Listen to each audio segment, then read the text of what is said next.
Değerli izleyiciler, sabahınız xeyir olsun. Bu günde növbəti ikinci şəhidimizin ocağındayıq. Qan ilə tarix yazan vətən uğruna canından keçən Rövşən Eynullayev Elşənoğlu'nun ocağındayıq. Bu gün özümüzə borc bildik, anamızın yanında olaq, əlindən öpək, qarşısında baş əyərək və 8 martın təbrik edirik.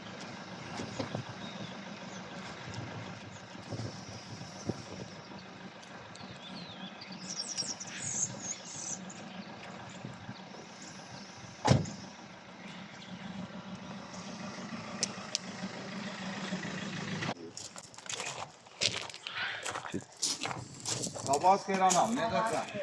Bugün sizlerin bayramında bak bugün biz de bir Rövşən gəlmişik, sənin əlindən öpüb, qarşında baş əyək, değerli anam. Bugün sen 8 Mart Beynəlxalq Qadınlar Bayramı münasibətilə təbrik edirik, qarşında baş əyək. Siz bizler için değerli qəhrəman analarsınız. Biz her zaman sizlere değer verdik, verəcək çünkü ailemizin rahat, sərbəst, azad olmalı. Sizin kimi analara borcluyuz. Övladlarınızı vətən uğruna qurban veririk.